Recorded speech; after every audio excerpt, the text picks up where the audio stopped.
This Al Jolson podcast is sponsored by the International Al Jolson Society, www.jolson.org. From his November 1st, 1938 Lifebuoy program, here's Al Jolson talking to Governor Al Smith of New York and singing Avalon. You know, folks, every kid has some particular hero whom he keeps near and dear to his heart through the years.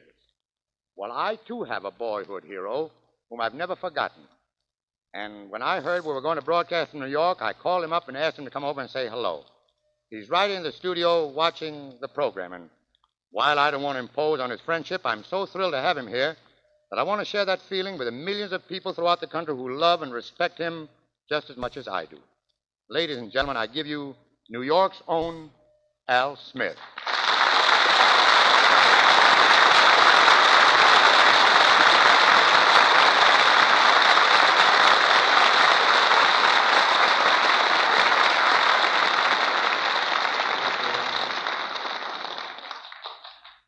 Yes, sir, it's good to see you. That's all I can say.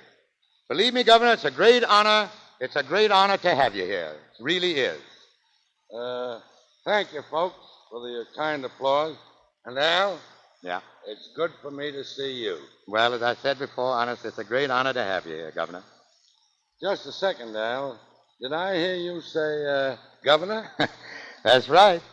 Aren't you getting a little bit the best of it?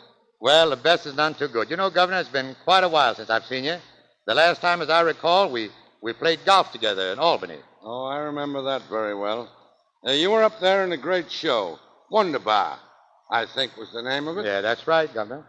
Well, the whole town came to see you, and the SRO sign hung in front of the box office for a whole week. SRO sign. Governor, the way you said that, you sounded just like an actor.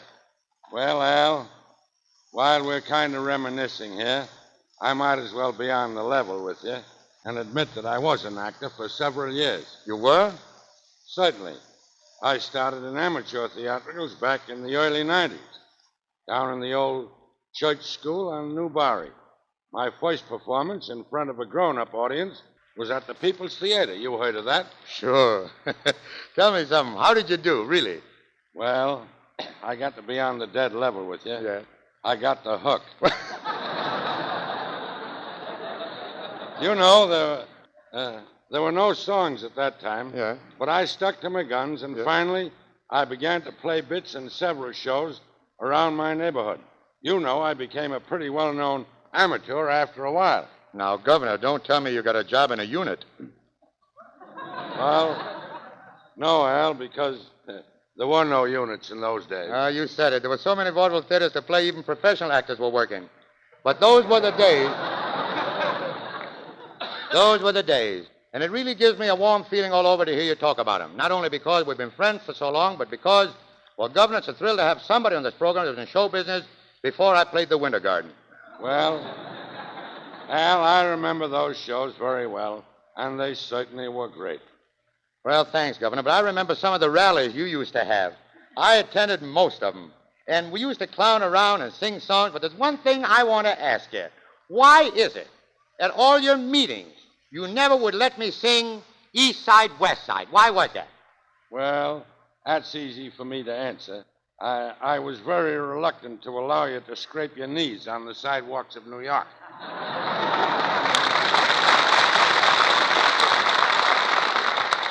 Nice going, Governor, but you know, I've had a few experiences on the sidewalks of New York myself. When I was a kid, I came up from Washington, D.C. and sold papers on Grand Street. There was one night I'll never forget. It was a cold Christmas night, cold as could be. I was standing on the corner, stamping my feet and rubbing my hands together when a very important-looking man came up to me and handed me a $10 bill and asked me for a paper. Well, what did you do, Al? I said, look, mister, the paper is only 2 cents, and if you hold this paper for me, I'll take your $10 and I'll run and get the change on this cold Christmas night. Well, sir, when I got back New Year's, he was gone.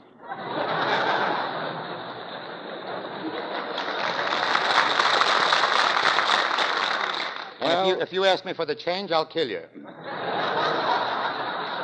Well, Al, you may kid about it, but I happen to know that you did sell papers on the streets of New York, and I think it's something to be proud of. And while we're talking about New York, there's something I'd like to say to the people all over the country about a subject that is very close to my heart. What's that, Governor? The New York World's Fair of 1939. I think that Grover Whalen, the board of directors, and the various committees are doing a splendid job. And I'm sure that the World's Fair is going to be a great credit to New York. You know, Al, when I compare our town of today with the New York of my boyhood, it really thrills me. By the way, Governor, there's been a lot of speculation about this. People talk, and nobody seems to know. Just where were you born, partner? Well, I was born down at 174 South Street, in a little house right under the Brooklyn Bridge. You know, the bridge was erected when I was a small boy. My father was at the opening ceremony. And when he came home, he said, Alfred, I've just witnessed a great spectacle, but at the same time, a very bitter disappointment. Why, what did he mean? Well, here's the story as he told it to me.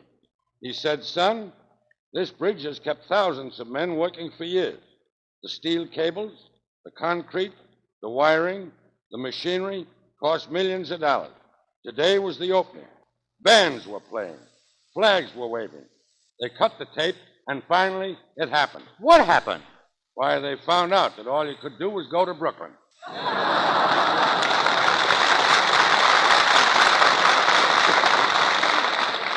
Well, Governor, I can't top that. Oh, yes, you can now. You're too modest. There's a certain little song I've heard you sing a dozen times, and I like it better every time you do it. Al, for the radio audience, will you kindly sing Avalon? No sooner said than sung. Lud, let's have it.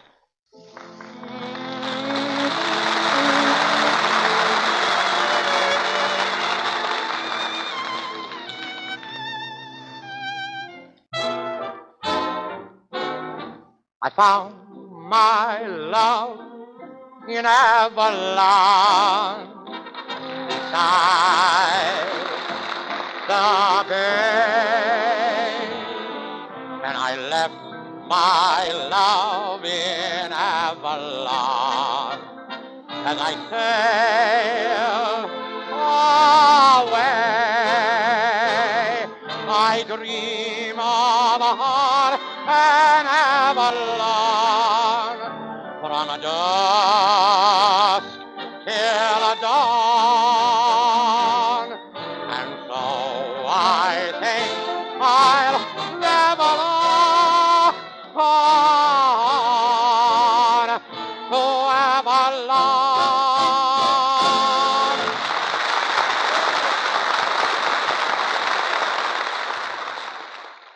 These podcasts are sponsored by the International Al Jolson Society. Visit our website at www.jolson.org.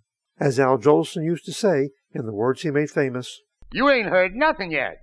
These podcasts are sponsored by the International Al Jolson Society. Visit our website at www.jolson.org. As Al Jolson used to say, in the words he made famous, You ain't heard nothing yet.